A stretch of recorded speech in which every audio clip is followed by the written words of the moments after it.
bahwa waktu itu aghla minadz zahab. Ingat, waktu itu lebih berharga dibandingkan emas dan perak.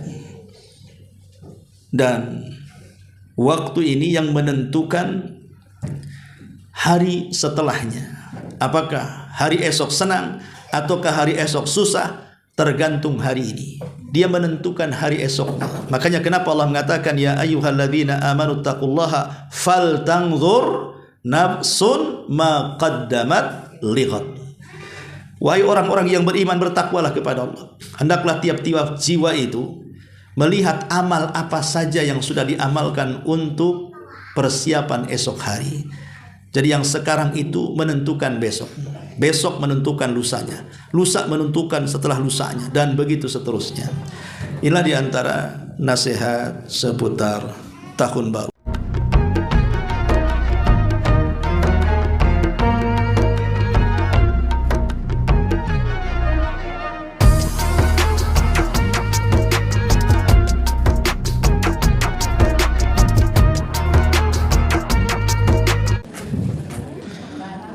Bismillahirrahmanirrahim.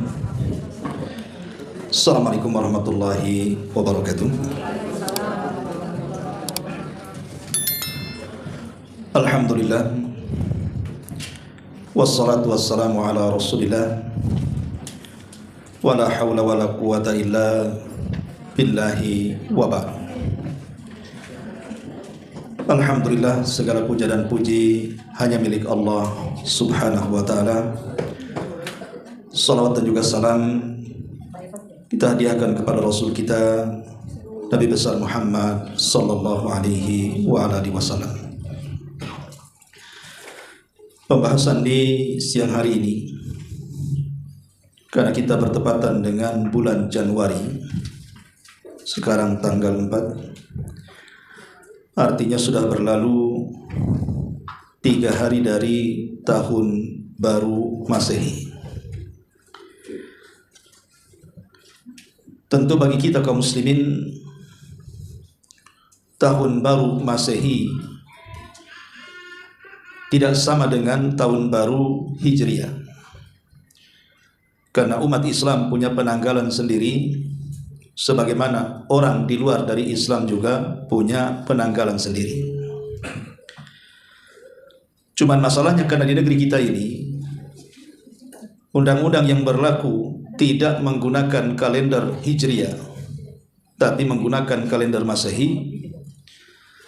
Mau tidak mau akhirnya kita pun mengikuti kalender Masehi.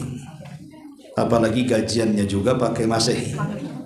Kalau pakai Hijriah nggak keluar-keluar tuh gajiannya. Tapi ada yang harus dipahami. Kenapa kemudian tahun baru itu disebut tahun baru Masehi? Lalu apa kaitan dengan kalimat Masehi di sini? Masehi itu kan diambil dari kalimat Al-Masih, diisyaratkan kepada Isa ibnu Maryam.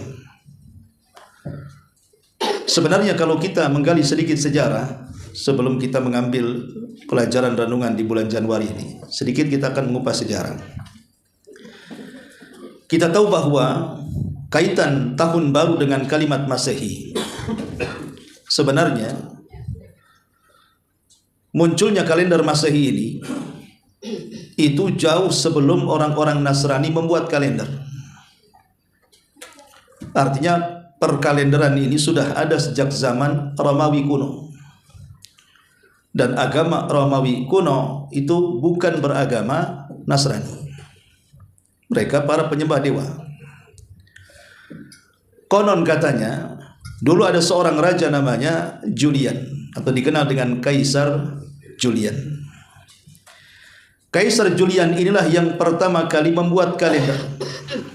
Makanya ada istilah kalender Julian, karena dia orang yang pertama kali membuat kalender di zaman Romawi kuno.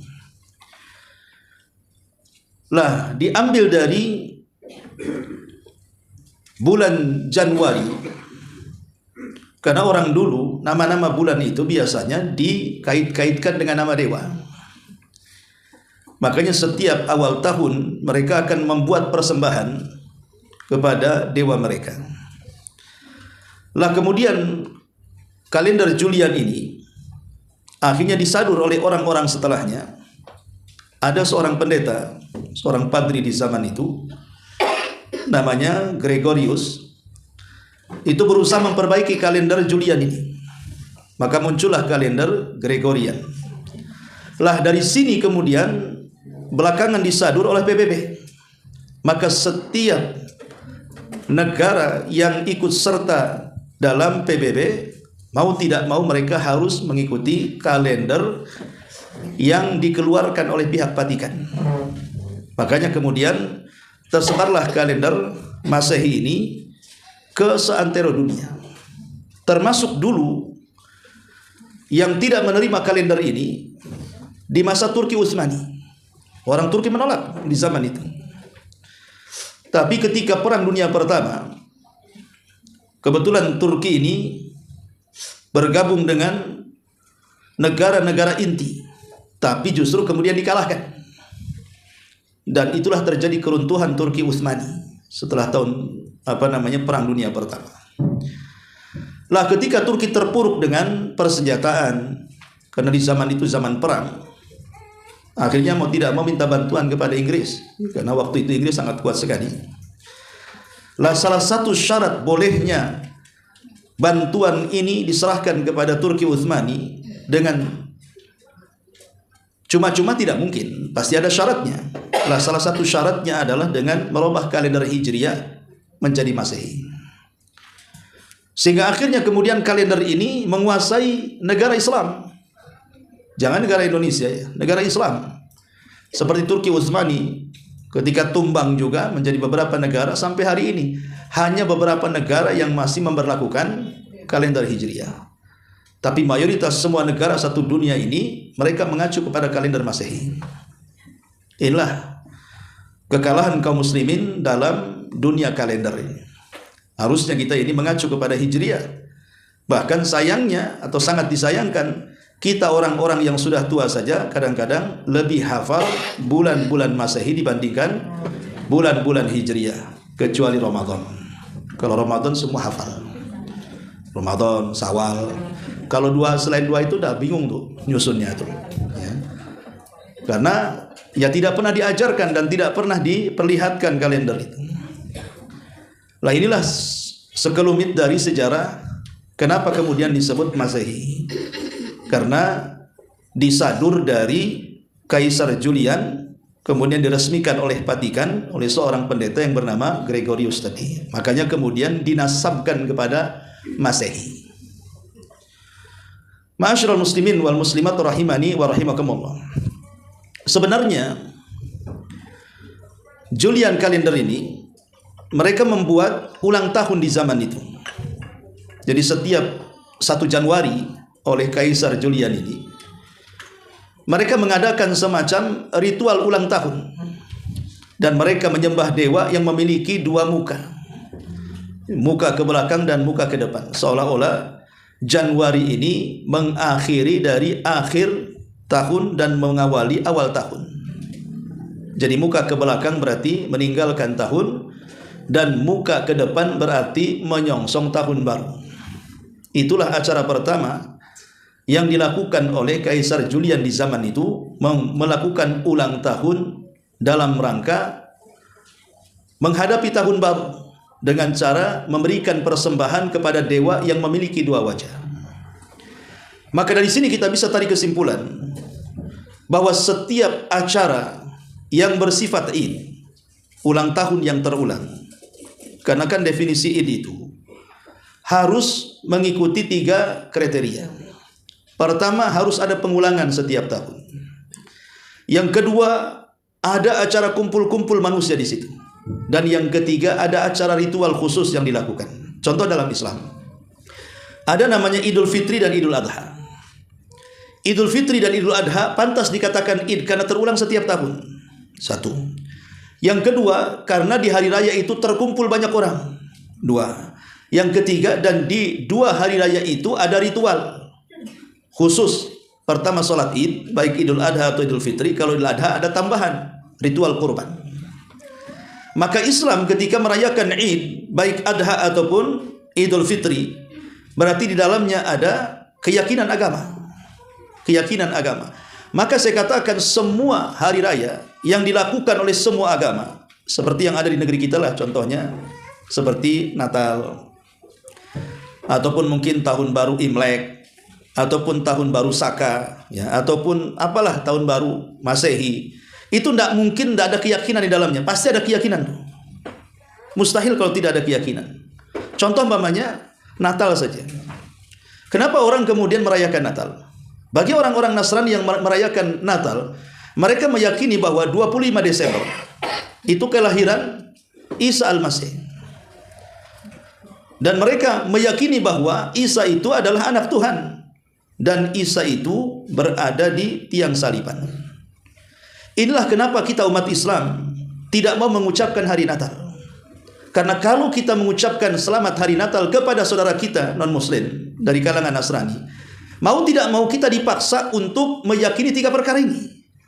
Pertama, meyakini bahwa Isa adalah anak Tuhan. Yang kedua, bahwa Isa mati di tiang saliban. Yang ketiga, bahwa Isa lahir di tanggal 25 Desember. Lah, tiga-tiganya ini mustahil kita yakini. Pertama, Isa anak Tuhan, mustahil kita yakini Isa anak Tuhan. Bukankah Allah Subhanahu wa taala mengatakan lam yalid wa lam yulad, bahwa Allah itu tidak beranak dan tidak diperanakan, Allah tidak melahirkan dan tidak dilahirkan. Macam mana kemudian kita yakini Isa anak Tuhan? Yang kedua, Isa mati di tiang gantungan atau di tiang saliban. Lah, Isa belum mati. Menurut kita kaum muslimin, Isa loh tidak mati. Isa itu diangkat ke langit dan sudah pernah ditemui Nabi SAW dalam peristiwa Isra Mi'raj di langit kedua bersama Yahya ibn Zakaria. Makanya Allah Subhanahu wa taala membantah ketika orang-orang Yahudi mengatakan qatalnal Masih ibn Maryam, kami sudah membunuh Isa ibn Maryam. Apa kata Allah? Wa ma qatalu, Isa tidak dibunuh. Wa ma sallabu, Isa tidak disalib. Walakin syubbihalahu, tapi Isa diserupakan. Bal rafa'ahu Allahu ila sama, bahkan Isa diangkat ke langit. Bagi keyakinan kita kaum muslimin, Isa tidak dibunuh, Isa tidak disalib, yang dibunuh dan disalib itu yang diserupakan Isa. Bahkan Isa diangkat ke langit. Tidak mungkinlah kemudian kita meyakini Isa mati di tiang saliban, sementara Al-Quran dan Sunnah mengatakan Isa belum mati. Dan nanti di akhir zaman Isa akan turun membuktikan kalau dia tidak mati. Bahkan dia membunuh Dajjal, mematahkan salib, membunuh babi, berhukum dengan hukum keadilan, dan begitu seterusnya. Kemudian yang ketiga, Isa lahir di tanggal 25 Desember. Al-Quran mengatakan dalam surah Maryam, wa khuzzi ilaik tusakit alaiha rutaban janiyah. Hentakkan wahai Maryam kakimu di pohon kurma itu. Nanti akan berguguran itu rutab. Rutab itu kurma kuning yang masih basah, itu rutab namanya. Berguguran, tinggal makan di situ. Lah, satu dunia ini kurma. Tidak mungkin musim di bulan Desember. Kurma itu musimnya antara bulan 7, bulan 8, bulan 9. Satu dunia. Kurma itu hanya musim di 3 bulan ini saja. Sementara bulan Desember itu bulan keberapa? Bulan 12. Nggak ada kurma yang musim di bulan 12 itu. Bahkan Isa itu lahir di kebun kurma, sementara mereka mengatakan Isa lahir di kandang domba. Ya kan? Jadi dari sini kita saja kita tidak mungkin. Makanya kalau seandainya kita mengatakan selamat Natal kepada saudara kita, mustahil. Kenapa? Karena mau tidak mau ketika mengucapkan selamat berarti selamat Isa anak Tuhan, selamat Isa mati di tiang saliban, selamat Isa lahir di tanggal 25 Desember. Mustahil lah kita katakan seperti itu. Makanya kita tidak mau mengucapkan kalimat selamat, karena setiap hari raya itu pasti ada keyakinan sakral di dalamnya. Termasuk juga mengucapkan selamat tahun baru. Karena sejarahnya yang pertama kali merayakan tahun baru itu ya Kaisar Julian itu. Yang membuat berhala memiliki 2 muka ke belakang dan depan. Itulah hari raya tahun baru pertama. Akhirnya sampai kemudian diikuti oleh umat setelahnya. Bahkan orang-orang Persia sendiri di zaman itu mengikuti tradisi Romawi kuno. Makanya orang-orang Persia itu sampai punya 2 hari raya, namanya Nairuz dan Mihrajan namanya. Nairuz itu dilakukan di tanggal 1 Januari, sementara Mihrajan itu 6 bulan setelahnya. Dan 2 hari raya ini pernah dilakukan para sahabat di zaman Nabi SAW di kota Madinah. Sampai saat Nabi SAW hijrah, menegur orang-orang Ansar yang melakukan perayaan 2 hari raya Persia itu, Nairuz dan Mihrajan itu. Kata Nabi dalam hadis Anas bin Malik radhiyallahu an, Allah telah menggantikan kepada kalian 2 hari raya yang jauh lebih baik di antara hari raya yang kalian lakukan. Kemudian Rasul mengatakan Idul Fitri sebagai ganti Nairuz dan Idul Adha sebagai ganti daripada Mihrajan. Pertanyaan pun muncul. kenapa tradisi ulang tahun kok sampai di kota Madinah? Padahal itu adalah perayaannya orang-orang Majusi, orang-orang Persia. Kenapa para sahabat, orang-orang Ansor melakukannya? Sampai kemudian Rasul mengganti dengan Idul Fitri dan Idul Adha. Begini kisahnya. Dahulu kita kenal ketika 50 hari sebelum lahirnya Nabi SAW, ada satu raja yang menyerang Ka'bah, yang dikenal dengan Abrahatul Asram, atau dikenal dengan Raja Abraha, membawa pasukan gajah dari Yaman untuk menghancurkan Ka'bah. Bukan menyerang Arab, tidak. Abraha itu sebenarnya ada sisi baiknya. Dia tidak mau perang. Dia hanya ingin menghancurkan Ka'bah karena gerejanya dihinakan. Lah Abraha ini membawa, ada yang mengatakan 4 gajah, ada yang mengatakan 8 gajah. Gajah diimpor dari Ethiopia karena di Yaman nggak ada gajah. Lah orang Arab itu kan tidak pernah melihat gajah. Makanya heran kok ada makhluk seperti gajah. Ya. Makanya perangnya disebut perang gajah. Orang-orang Arab menyebutnya dengan perang gajah. Apalagi ada gajah yang paling besar namanya Mahmud. Lah itu gajahnya Abraha. Siapa suaminya namanya Mahmud? Itu gajahnya Abraha. Mahmud. Ya. Jadi Abraha ini akhirnya diazab oleh Allah Subhanahu wa taala dengan burung ababil. Habislah tentaranya, matilah Abraha.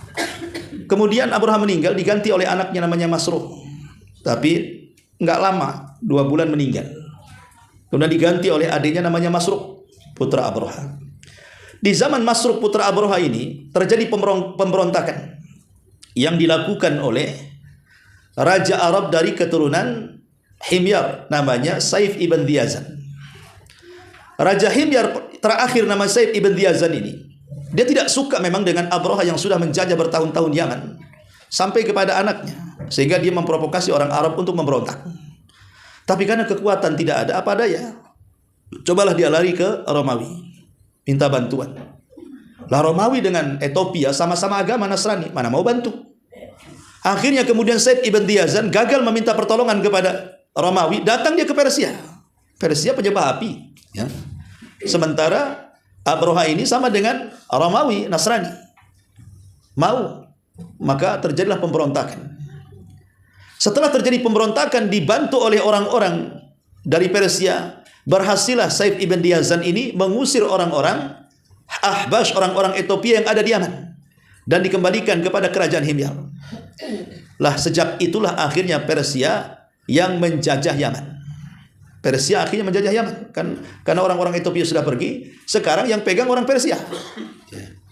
Lah sementara kita tahu bahwa orang-orang Ansar itu semua asalnya dari Yaman, dari 2 kabilah namanya Khazraj dan Aus. Nah, sehingga kemudian budaya orang-orang Persia ini meresap di 2 kabilah Khazraj dan Aus ini, sampai kepada anak cucu buyut mereka, anak cucunya, sampai kepada Ansar di zaman Nabi SAW. Makanya datang Nabi SAW melarang, tidak boleh membuat perayaan Nairuz, perayaan yang dilakukan oleh orang-orang Persia di tanggal 1 Januari, dan perayaan 6 bulan setelahnya disebut Mihrajan. Kata Rasul tidak boleh. Padahal sebenarnya para sahabat ketika merayakan hari raya itu tidak mungkin mereka meyakini dengan keyakinan-keyakinan aneh. Mereka hanya merayakan ya semacam main-main saja. Kayak kita lah di zaman sekarang lah. Kalau kita melihat ada orang yang merayakan tahun baru, kan nggak meyakini tentang dewa-dewa di zaman kuno sana kan. Ya mereka senang-senang aja, petasan-petasan, kembang api-kembang-apian kan, itu makan-makan, jalan-jalan rame-rame, kan nggak ada keyakinan. Ya. Tapi Nabi SAW walaupun tidak ada keyakinan tetap melarang dan mengatakan sebaiknya kalian ganti 2 hari raya kalian, karena Islam memiliki 2 hari raya terbaik untuk kalian, dan ini Allah yang pilihkan untuk kalian, Idul Fitri dan Idul Adha. Makanya kita sayangkan, memang agak sulit ya, apalagi kan negeri kita ini memang dari awal sudah dijajah begitu lama, dengan Belanda saja hampir 350 tahun, dan agama orang Belanda ya kebanyakan kan mayoritas Nasrani. Sehingga perayaan-perayaan di negeri kita itu ya kurang lebih dengan perayaan yang dilakukan orang Belanda kan.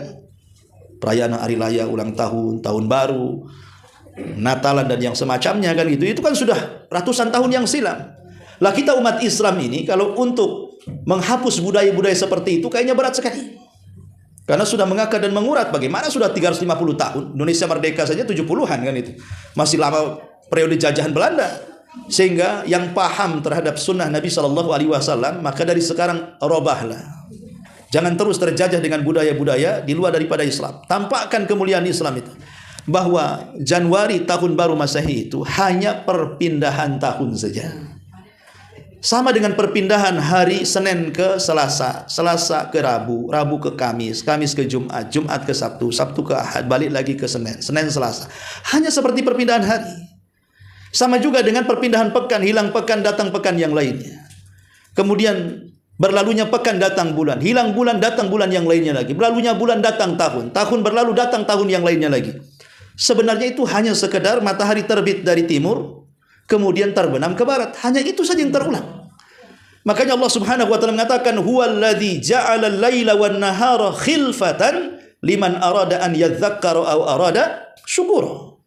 Dialah yang telah menjadikan adanya malam, adanya siang silih berganti. Untuk apa Allah lakukan itu? Supaya kita mengambil pelajaran, liman arada an yatadzakkara, supaya manusia itu mengambil pelajaran dari perpindahan waktu itu, aw arada syukura, ataupun ingin bersyukur dari perpindahan hari itu. Jadi maksudnya perpindahan tahun baru itu, yang kita ambil petik pelajarannya adalah hargai waktu. Itu yang sebenarnya. Kita disuruh menghargai waktu. Bahwa waktu ini akan terus berjalan. Dalam sebuah hadis, Nabi SAW mengatakan, "Man ahsana fima baki, ghufira lahu fima madha. Wa man asa'a fima baki, ukhidha bima madha wa ma baki." Barang siapa yang memperbaiki kehidupannya di waktu yang sekarang kita jalani dan di waktu yang tersisa yang sedang kita jalani, maka Allah akan ampuni dosa-dosa kita yang telah berlalu. Siapa yang memperbaiki hidupnya di waktu yang sekarang dijalani atau yang akan dijalani, maka pasti Allah akan ampuni dosa-dosa yang sudah kita lakukan. Tapi siapa yang melakukan keburukan dari sisa-sisa waktu yang sedang dijalani atau yang akan datang, sudah ada niat melakukan keburukan, maka dosa yang lampau akan diadab, dan dosa yang sedang dijalani juga akan mendapatkan hukuman. Makanya kata Imam Hasan Al-Basri rahimahullahu ta'ala, manusia itu hanya terkait dengan 3 waktu saja. Manusia itu setiap harinya hanya terkait dengan 3 waktu. Waktu lampau, waktu sekarang, dan waktu yang akan datang. Waktu lampau mustahil terulang. Waktu yang akan datang belum tentu kita bisa mendapatkannya. Yang memungkinkan adalah waktu sekarang. Sekarang yang sedang kita jalani, inilah yang kita harus perbaiki. Walaupun kita berangan-angan sepanjang mungkin, belum tentu angan-angan itu akan kita raih. Karena waktu yang akan datang itu perkara gaib. Apakah kita masih hidup sampai besok? Belum tentu. Dan perkara lalu pun tidak mungkin diulang lagi. Sehingga pasrahlah dengan kenyataan yang sekarang kita hadapi, inilah yang harus kita perbaiki. Lah kata Imam Hasan Al-Basri dan perkataan yang lain, dia mengatakan, "Ya ibna Adam, innaka antal ayyam." Wahai anak Adam, engkau ini sebenarnya hanya bagian daripada hari-hari yang sedang berlalu. Kullama dhahaba yaumun dhahaba ba'du. Setiap satu hari lewat dari badan kita, berarti satu hari lewat dari usia kita. Satu hari lewat dari badan kita, maka satu hari lewat daripada usia kita. Satu minggu lewat dari badan kita, satu minggu lewat usia kita. Satu bulan lewat di badan kita, satu bulan pula telah lewat dari usia kita. Satu tahun telah lewat dari badan kita, berarti satu tahun pula lewat dari usia kita. Artinya semakin bertambah tahun berarti semakin berkurang usia. Lalu kenapa kemudian berhura-hura di tahun baru? Kan aneh kalau ada nenek-nenek bawa petasan, kan gitu ya, bawa kembang api, seneng-seneng. Kan dalam Islam tuh nggak masuk di akal. Karena kalau sudah usia 50, 60 tahun bawa kembang api kemudian seneng-seneng itu, gimana senang-senangnya? Dia sudah mau mati loh. Kan namanya 1 tahun lewat berarti kan hilang tuh 1 tahun umurnya. Kalau Allah jatah umpamanya 52 tahun dia mati, kemudian 51 dia bawa kembang api, kan aneh, berarti setahun lagi dia mau mati malah senang. Nah ini makanya kemudian yang harus dipahami bahwa berlalunya tahun itu sebenarnya introspeksi kepada 2 waktu. Pertama, introspeksi kepada waktu yang sudah berlalu. Yang kedua, introspeksi kepada waktu yang akan datang. Adapun yang telah berlalu, dosa apa yang sudah kita lakukan? Amalan apa yang belum kita kerjakan? Ibadah mana yang pernah kita lalaikan? Kita pikirkan itu. Lah tahun yang akan datang kita benahi. Jangan sampai dosa terulang, jangan sampai amalan diremehkan, jangan sampai ibadah ditinggalkan, dan begitu seterusnya. Karena bagaimanapun waktu ini sangat-sangat berharga. Ma'asyiral muslimin wal muslimat rahimani wa rahimakumullah. Di dalam Al-Quran, di banyak ayat seperti surah Al-Lail, surah Ad-Duha, surah Asy-Syamsu, surah Al-Asr, dan surah-surat yang lainnya, kita akan dapati di dalam surat-surat pendek dalam juz amma itu, Allah subhanahu wa ta'ala banyak sekali bersumpah dengan waktu. Banyak sekali. Kadang Allah mengatakan bersumpah dengan malam, wal laili idza yaghsha. Kadang bersumpah dengan siang, wan nahari idza tajalla. Kadang bersumpah dengan waktu duha, wad duha. Kadang bersumpah dengan waktu asar, wal asri innal insana lafi khusr. Kadang bersumpah dengan waktu fajar, wal fajri walayalin ashr. Kadang bersumpah dengan matahari, wasyamsi wadhuha. Bersumpah dengan bulan, dan begitu seterusnya. Lah kenapa Allah subhanahu wa ta'ala banyak bersumpah dengan waktu atau alat-alat yang menunjukkan waktu? Seperti matahari dan bulan. Itu semua Allah ingin ingatkan bahwa manusia itu akan berjalan dengan waktu. Kata Imam Syafi'i rahimahullahu ta'ala, kau manfaatkan waktu atau waktu yang akan memanfaatkan kamu. Kau gunakan waktu itu kepada yang bermanfaat atau waktu berlalu begitu saja dari badan kamu dan tidak mendapatkan apa-apa. Makanya kenapa Nabi SAW sampai mengatakan waktu itu nikmat. Nikmatani maghbunun fihi makathirun minan nas, as-sihhatu wal faragh, kata Rasul. Dua nikmat yang banyak dilalaikan manusia. Pertama, nikmat sehat. Yang kedua, nikmat waktu. Lihat, Allah membahasakan waktu dengan kalimat ni'matani, menunjukkan waktu itu nikmat. Kenapa waktu itu nikmat? Karena siapa yang menggunakan waktu dengan baik, maka waktu yang pendek di dunia ini menentukan waktu yang panjang di akhirat. Kan di akhirat itu kan panjang waktunya. Di dunia ini pendek waktunya, tetapi yang panjang itu ditentukan dengan yang pendek. Makanya sering saya istilahkan kalau cerita panjang pendek ini, sependek-pendeknya kehidupan akhirat pasti dia panjang, sepanjang-panjangnya kehidupan dunia pasti dia pendek. Tetapi yang panjang itu tetap ditentukan dengan yang pendek. Bayangkan kalau di usia 50-60 tahun kita meninggal, tapi kita mendapatkan sorga dan kekal di dalamnya dan tidak pernah keluar lagi, abadan abidin. Apa tidak nikmat itu? Padahal kan tidak belan. Masa kita hidup cuma 50-60 tahun meninggal, tiba-tiba masuk sorga, tidak pernah keluar lagi dengan kenikmatan yang tidak pernah dilihat mata, didengar telinga, terlintas dalam otak pun tidak bisa. Kan sebenarnya nggak belan itu. Tapi begitulah nikmat waktu mengubah segalanya. Makanya jangan sampai kemudian waktu berlalu, kemudian tidak ada yang kita ambil manfaat di dalamnya. Makanya kalau kita pandai mengambil ibrah ketika matahari terbit dari timur, kemudian tenggelam ke barat, itu sebenarnya ibarat perjalanan kita tuh.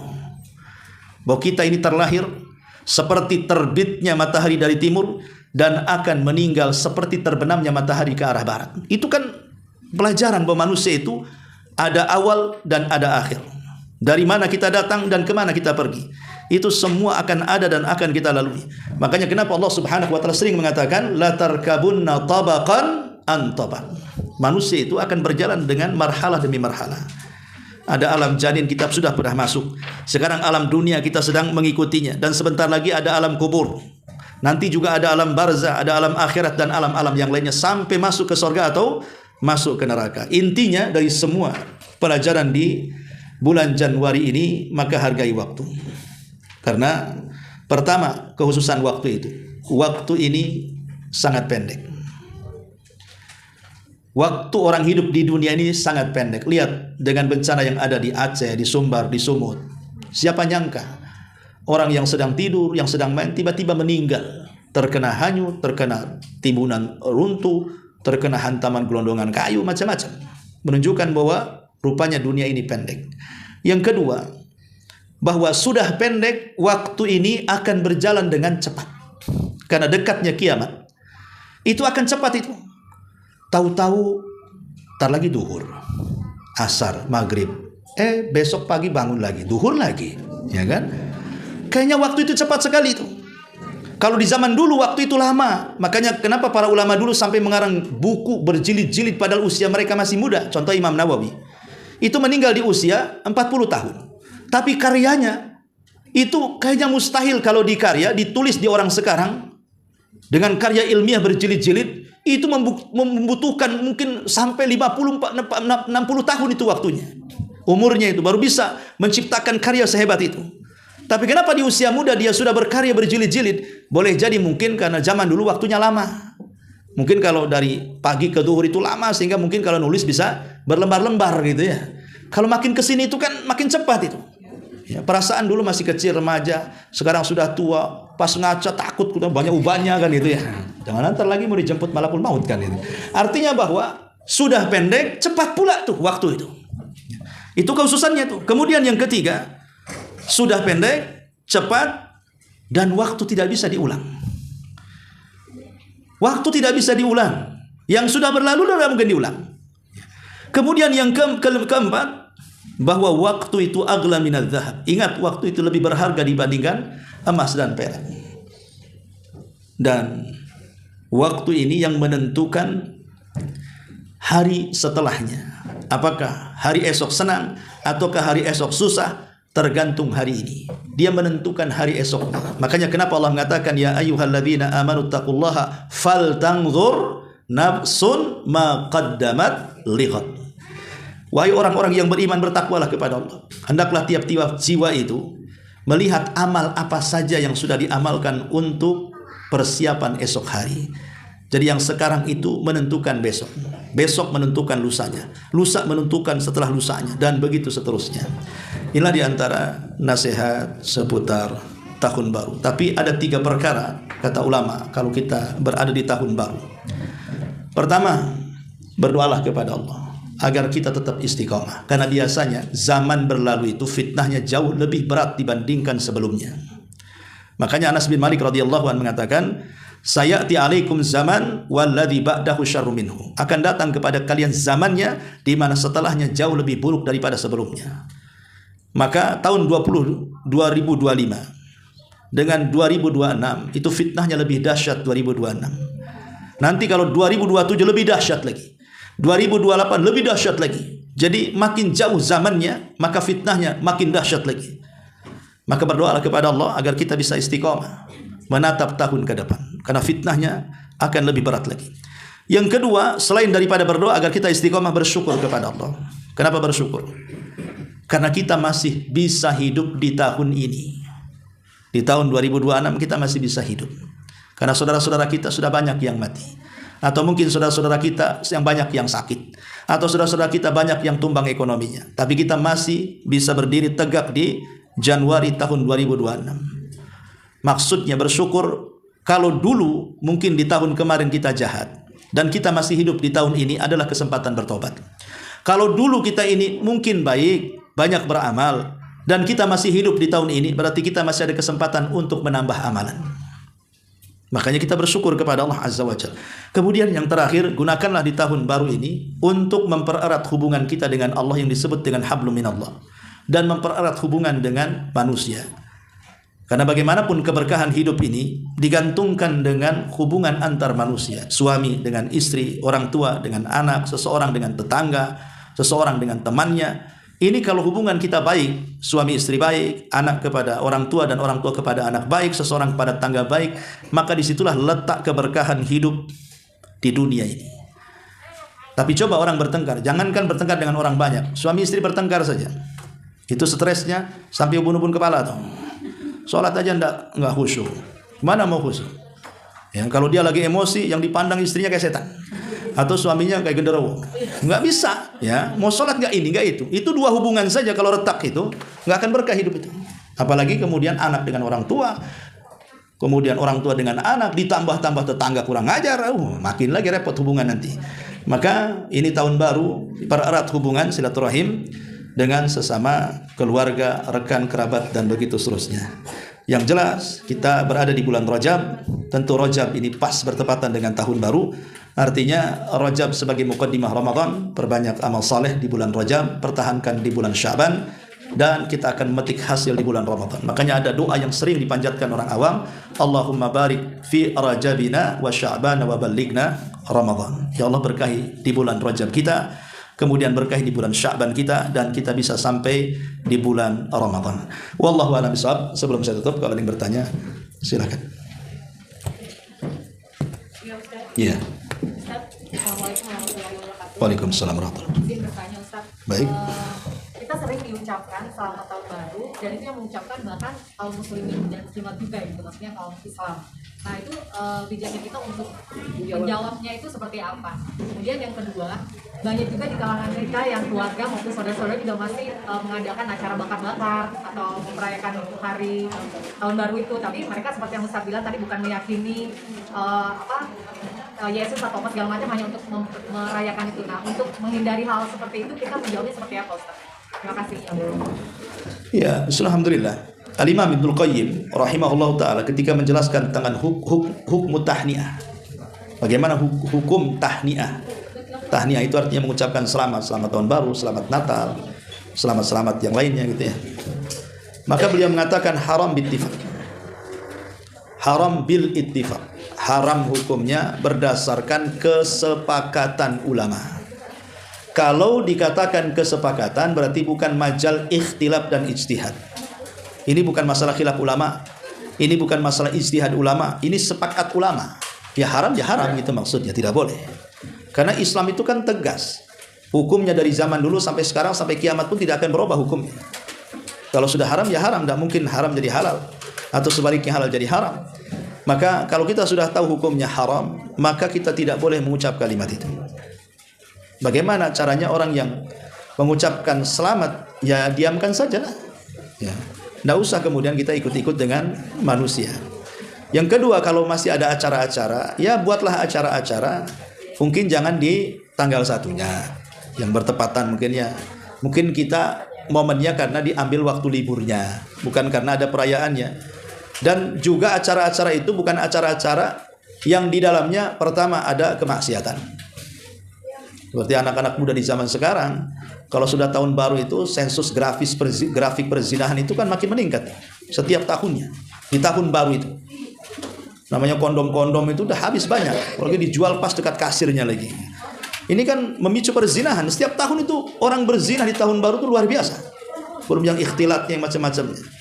Kemudian yang menghambur-hamburkan hartanya. Ya, padahal alhamdulillah saya dengar tahun ini pemerintah melarang wilayah Sumatera, katanya tidak boleh buat acara ini kembang api, tapi ada juga. Ya. Dengar juga kita dador kemarin kan. Artinya kalau memang buat acara-acara itu tidak ada kaitan dengan acara tahun baru. Ya, karena ini momen libur tanggal merah. Ya sudahlah, memang kebiasaan kalau tanggal merah bawa keluarga jalan kemana, jalan ke sini, ya tidak ada masalah sih sebenarnya. Karena niat kita bukan merayakan, hanya mengambil momen tanggal merahnya.